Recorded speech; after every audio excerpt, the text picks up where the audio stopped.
The top stories: Ethiopia celebrates International Day of Peace, calls for inclusive dialogue and lasting peace.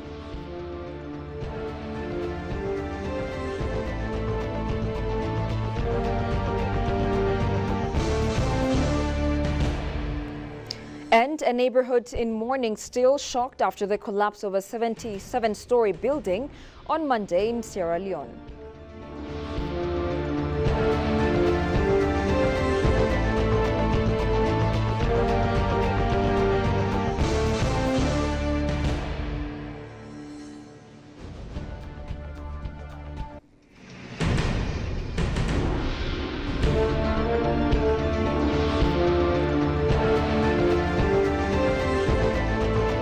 Welcome to EBC World, the voice of Pan-Africanism, with the latest news highlights of the hour. I am Tabitha John. Do stay with us. The Intergovernmental Authority on Development, IGAD, yesterday announced that it has selected Prime Minister Abiy Ahmed of Ethiopia as the new IGAD tourism champion for a period of 3 years. His visionary leadership will play a pivotal role in advancing sustainable tourism across the region, driving economic growth, cultural preservation, and environmental stewardship for the benefit of all IGAD member states, the bloc said in an official statement issued this afternoon. Recall that IGAD has launched its 10-year Sustainable Tourism Master Plan, STMP 2024-34, earlier today in a bid to shape a more sustainable and inclusive future for tourism in the IGAD region. The STMP was launched in the presence of IGAD Executive Secretary Warqina Gabayo, IGAD ministers responsible for tourism, and key leaders from the tourism sector gathered at the iconic Adwa Museum Hall to officially launch the IGAD Sustainable Tourism Master Plan 2024 to 2034. It is stated that this significant milestone marks the beginning of a transformative decade focused on advancing sustainable tourism development across the region, fostering collaboration, innovation, and resilience in the industry.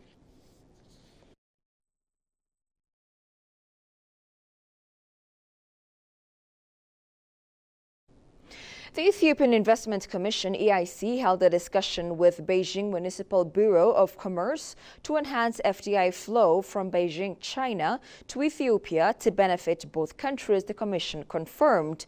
During the discussion, representatives of EIC highlighted Ethiopia's investment potential in various sectors and the investment policies. They further stated that Ethiopia has now become a preferred investment destination for Chinese investors, and EIC is committed to work closely with the Beijing Municipal Bureau of Commerce to promote trade and investment to benefit both parties.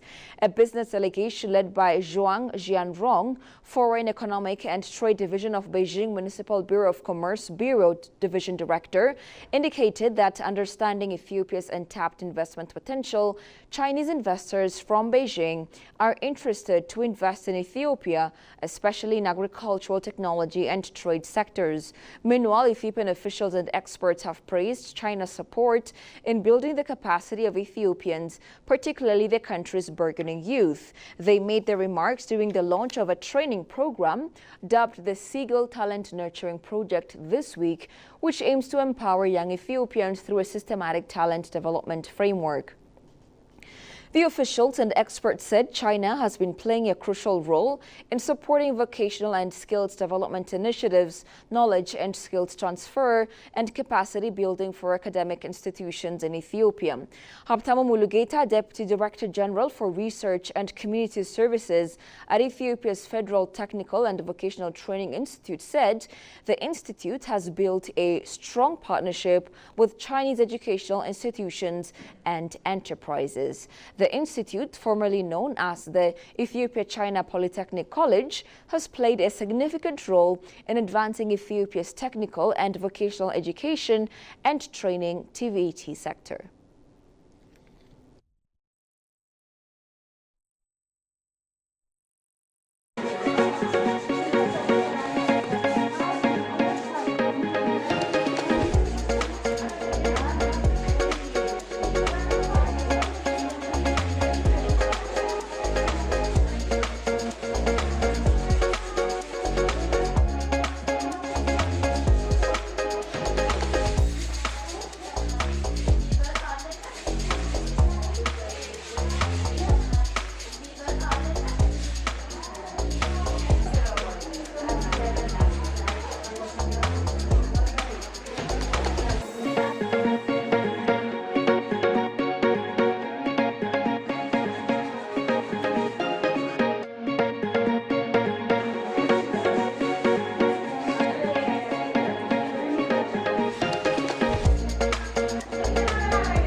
Welcome back. Ethiopia marked the International Day of Peace with a strong message of unity and dialogue at a special event in Addis Ababa, organized by the Ministry of Peace and international organizations like the UNFPA, UNESCO and UNDP.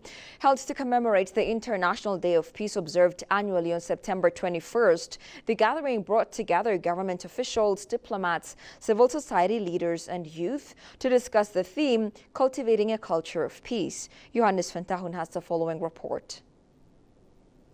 Since 1981, the United Nations decided September 21st to be observed as an International Day of Peace. On this year's occasion of the International Day of Peace, the United Nations Population Fund, UNFP, UNESCO, UNDP and the Ethiopian Minister of Peace organized a commemorative event in Addis Ababa underscoring the critical role of peace and dialogue in sustainable development. The event brought together a diverse group of stakeholders, including government officials, diplomats, civil society leaders, and youth representatives. The program featured speeches and panel discussions centered on the theme Cultivating a Culture of Peace, with an emphasis on the need for inclusive dialogue and cooperative efforts in building a peaceful society.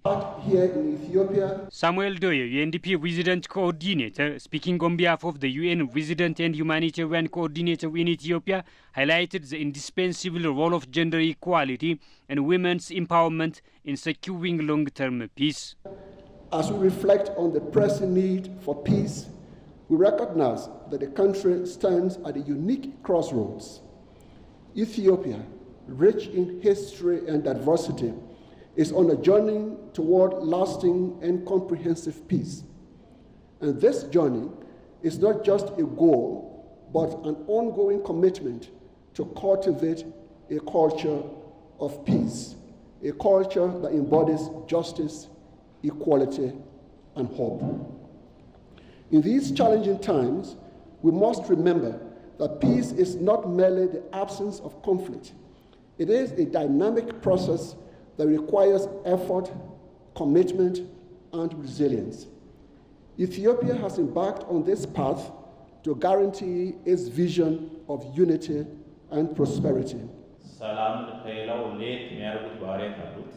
Awaka Atnafu, Chief Executive Director for Peace Building at the Ministry of Peace, reaffirmed the Ethiopian government's dedication to fostering peaceful coexistence and inclusive development. The UN Peace and Development Advisor in Ethiopia, Zebulun Takawa, for his part underscored the importance of developing the culture of dialogue and negotiation for sustainable peace. Dialogue is a principle. Dialogue is not a sign of weakness. That dialogue has been used globally as a weapon of strength for so many great leaders, and that we should all imbibe the principle of dialogue, and which is enshrined in the foundation, in the Charter of the United Nations, making sure that conflicts, violence is put aside, and we dialogue and continue to dialogue, because dialogue and peace is the way. The event concluded with a collective call to action, urging all stakeholders to actively engage in building a peaceful and prosperous Ethiopia. Participants were encouraged to foster dialogue, promote social cohesion, and invest in sustainable development initiatives that benefits all citizens.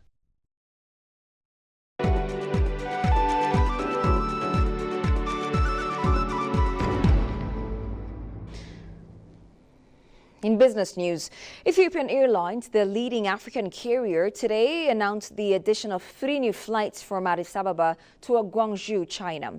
The airline reminded that it has been serving the portal city in South China 6 times weekly so far.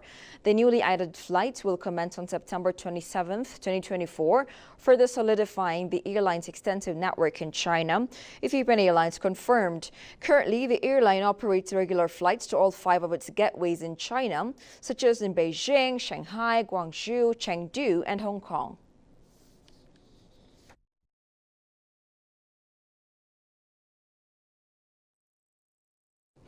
And finally, a neighborhood in mourning still shocked after the collapse of a 7-story building on Monday, September 16th, left at least 11 people dead, with 7 others responding to treatment.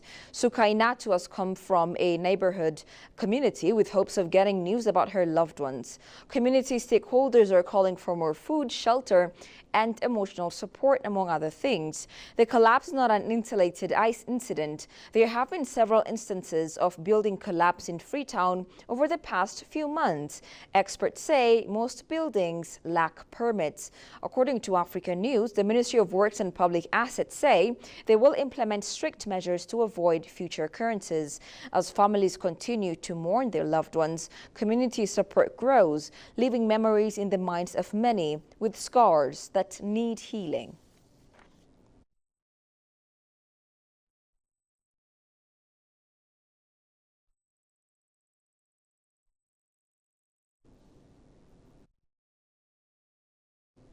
You're watching ABC World. A quick reminder of the top stories.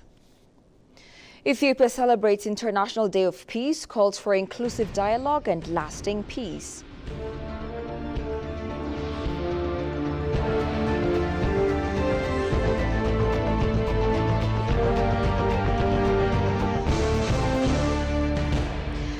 And a neighborhood in mourning still shocked after the collapse of a 7-story building on Monday in Sierra Leone.